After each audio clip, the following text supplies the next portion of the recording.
Hey, what's up everyone? Well, I've made a couple attempts at making exposed root out of Kishu Junipers, and this is my latest one. So today we're going to take a look inside this tube and see what's going on.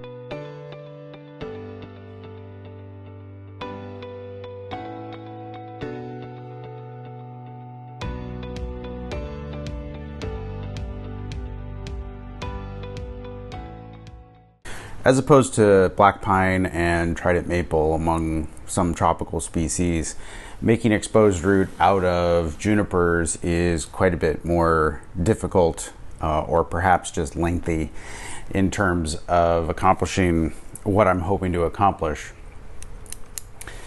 This tree started in terms of being an exposed root as a whip that was just sort of this long, and then I took it. It was in a small 3-inch container, and I took it and planted on top of here with this apparatus attached to this large basket. And as you can see here, there's plenty of roots down at the bottom after 2 years. These guys are all hanging out underneath there. This was sitting on the ground. So today I'm going to cut off these Anderson bands that I used as the apparatus for keeping the roots protected and see what's going on inside.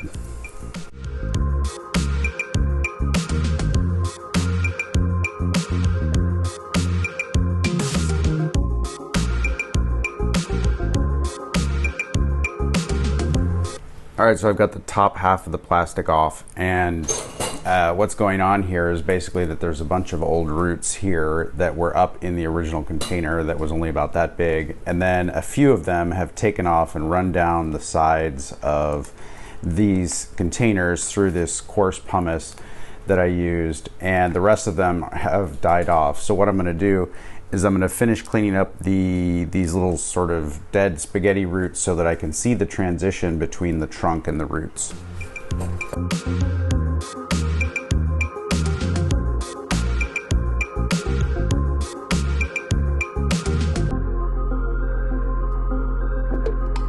All right, I've got all the roots cleared away, and as you can see, there's basically one large root coming down this side that then splits into 3 separate roots that are going here, and one's going around and kind of twisting with a couple of roots that come from over here.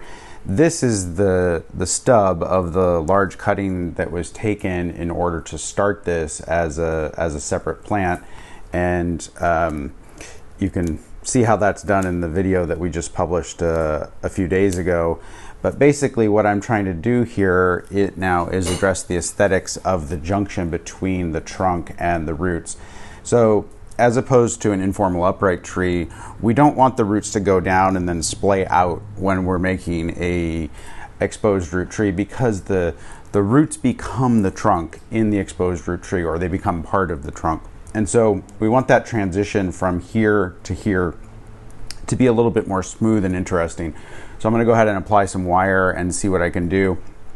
I'm also going to go ahead and take off this lower part, this lower half, so I have more room to work. And I know that these strong roots, just like you can see them here, have run straight down through this portion. They're just going to have continued all the way down to the bottom of the container, and that's why we see so many good roots on the underside of the container.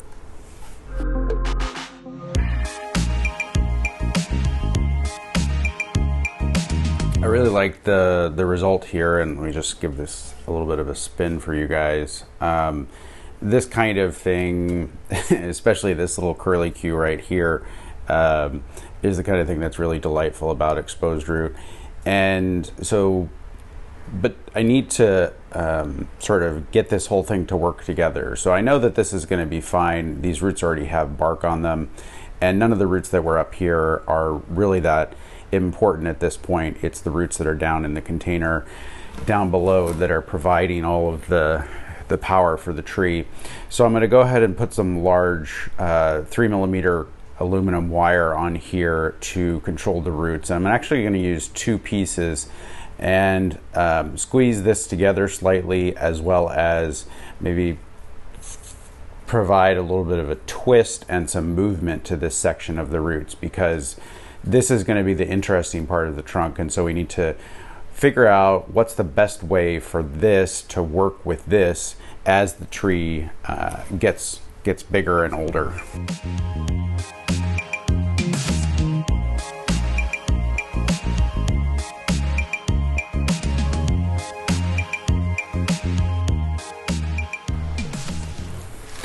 All right, so now I have to decide exactly what I'm going to do with this trunk.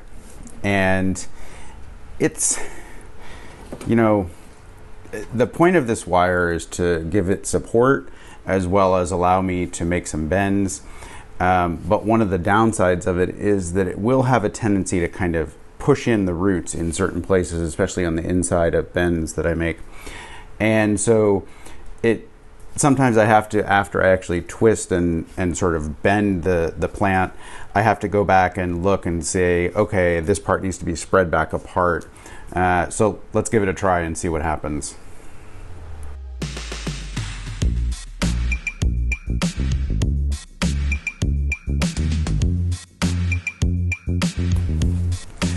For the most part, I think that looks a lot better. There's one point here, as I was mentioning, where it looks like the roots are coming a little bit too close together.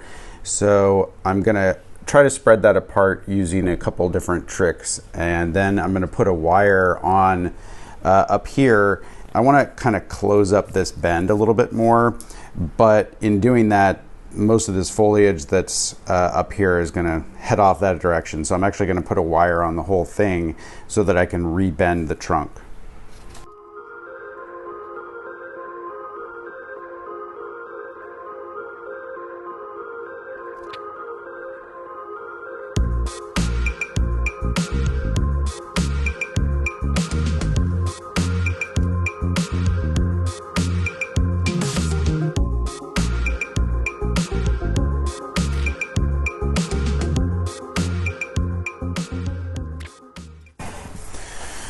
All right, so I like that better in terms of the movement. I added that large wire here, but it wasn't doing the job, so I decided to also add a guy wire between the two loops of wire to kind of pinch this part closed a little bit, and then rebent this a little bit.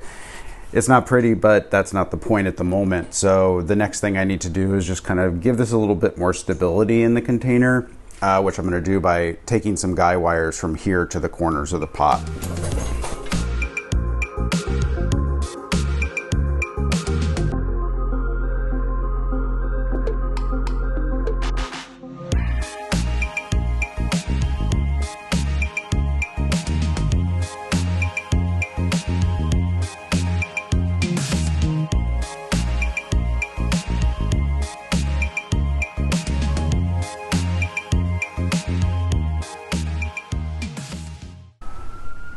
All right, well, that's it for today. And you can see I was kind of adjusting some of the guy wires to move the tree, kind of move this part. I am going to add a little sphagnum moss back here to protect some of these lower roots from sun, essentially, because I want them to not get any damage. They were completely in the dark. And then, you know, in a month or two, when they've had a chance to dry out and kind of solidify a little bit more, the sphagnum moss will fall off by itself. So I have to say that's my first successful so far attempt at making an exposed root Kishu Juniper, and hope you guys learned something from that. Good luck, and see you next time.